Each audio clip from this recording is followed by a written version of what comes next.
Yeah, bro, make I no lie for you. When I hear say Gen Z is ready for Nepal go burn their government house, I be one laugh oh. But for social reasons, I just maintain my steez. Now, I feel that the government is supposed to know better. The Nepal government is supposed to know better. The Nepal government should study the psychology of everyone from generation to generation. Gen Z no be millennials, you get. Gen Zs no be like millennials wey dey patient about everything. Gen Zs want it now. If they want it now, they want it now.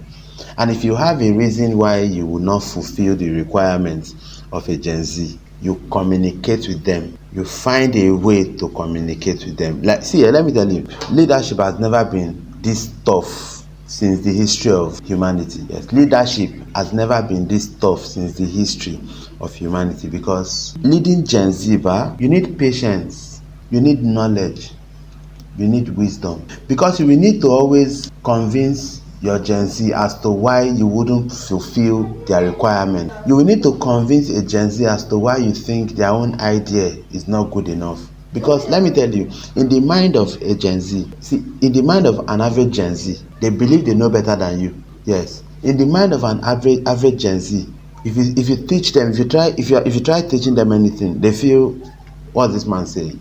I'm telling you from experience, because by virtue of what I do for a living, I meet people every day.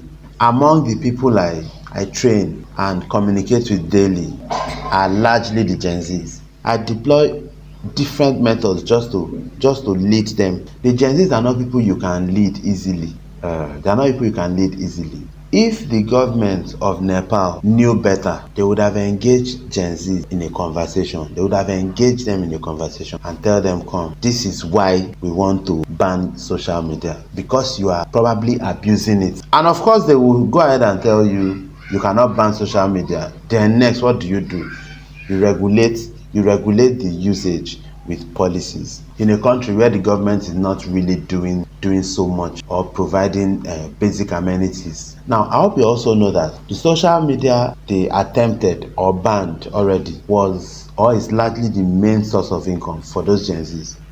If you doubt me, go to TikTok. You see that black app? The Gen Zs own it. The Gen Zs live there. The Gen Zs wake up there. The Gen Zs sleep there. Gen Zs eat there. Their entire life revolve around that TikTok app. I'm instantiating, for example, their entire life revolves around the TikTok app. So waking up in one morning and telling them that you ban social media, it's a very terrible thing to do. Because let me tell you, social media to the Gen Zs is like the lifeblood that runs through their veins. Social media to the Gen Zs is like the air they breathe.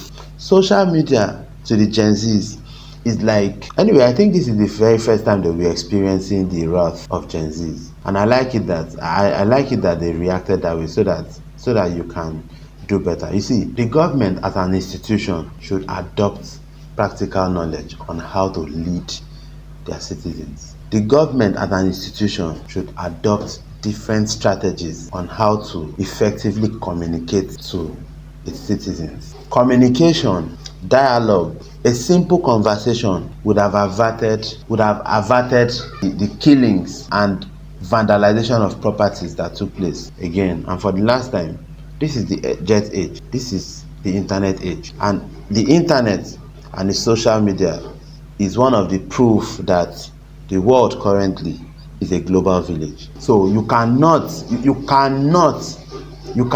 eradicate social media. You cannot.